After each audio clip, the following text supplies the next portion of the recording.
Bonjour à toutes et à tous, je me prénomme Didier, je suis thérapeute holistique et je souhaiterais aujourd'hui vous parler d'un sujet brûlant afin de mieux comprendre ce qui arrive actuellement dans notre quotidien. Depuis toujours, chacune des civilisations a tôt ou tard connu un déclin, la fin d'un règne, une déchéance. Les Mayas, les Grecs, les Égyptiens, les Romains, les Atlantes et bien d'autres encore. D'après la cosmogonie hindoue, nous nous situons actuellement dans l'ère du Kali Yuga, encore appelé l'âge de fer, l'âge sombre ou l'âge noir. Il s'agit d'une période difficile durant laquelle règnent les ténèbres et où l'être humain est le plus éloigné de Dieu. Pour les hindous, elle est synonyme de dégénération spirituelle. Chacun jugera de cette réalité en son âme et conscience. Le fait est que toute chose en ce bas monde est soumise aux lois du temps. Ainsi s'exerce sur chaque parcelle de la création la réalité des cycles et des saisons. En cela, la nature est enseignante. Après chaque nuit, l'aube finit toujours par arriver. Après chaque hiver, le printemps daigne enfin se montrer. En d'autres termes, tout, absolument tout est cycle.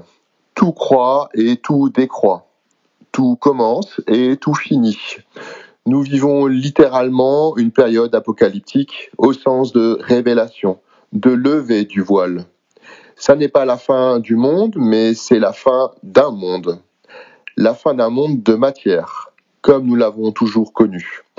Le modèle de société qui a été bâti et adoubé n'est aujourd'hui plus décemment viable. La planète est devenue un vaste supermarché où la seule valeur qui soit respectée est l'argent.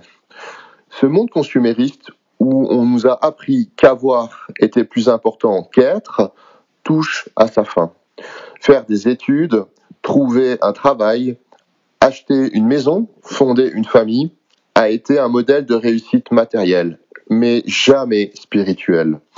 Car oui, autant ne pas se mentir, avant la survenance de cette crise, et même encore maintenant, pour bien du monde, la priorité est de pouvoir profiter et jouir dans la matière. Ces préoccupations profanes et superficielles ne reflètent que trop les carences spirituelles et la vacuité d'existence soumise exagérément et aveuglément à des désirs terrestres, qui réduisent ainsi l'âme à bien peu de choses. La recherche de gains et de profits a mené l'humanité à sa perte, ou du moins à la nécessité de sa régénération. Je pense qu'il n'est pas nécessaire de plus étayer ce propos. Réussir sa vie n'est pas réussir la vie. Dans cette période folle que nous traversons, où l'argent et la matière ont pris le pas sur l'âme et l'humain, il importe de comprendre à présent la nécessité de certaines harmonisations. Raison pour laquelle nous connaissons et vivons de tels troubles actuellement. Il importe de comprendre la nécessité de cette période pour mieux l'accepter et pour mieux la vivre. Car sinon, le sentiment d'injustice aura tôt fait de mettre de l'huile sur le feu et de permettre à la détresse et aux souffrances de proliférer. Nos aïeux ont connu la guerre. Compte tenu de la tournure des événements, ne semble-t-il pas naturel et légitime de retrouver ce temps de lutte et de difficulté? En cette période délicate que nous vivons, prenons ainsi soin de continuer à nourrir ces vertus, plus que jamais en péril.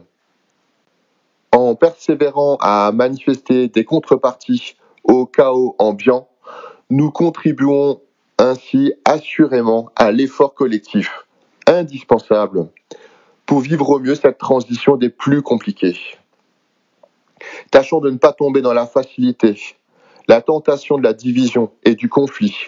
Veillons à ne pas tomber dans le piège de la dualité, à ne pas nous tromper d'adversaire.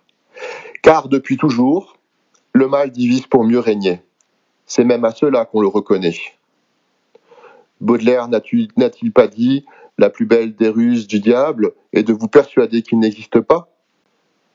Voilà pour aujourd'hui, nous arrivons à la fin de cet audio. J'espère qu'il vous aura plu, qu'il vous aura parlé et inspiré. N'hésitez pas à me faire part de vos retours, de vos questions, de vos remarques. Je me réjouis et je vous remercie pour ce moment de partage. Prenez soin de vous.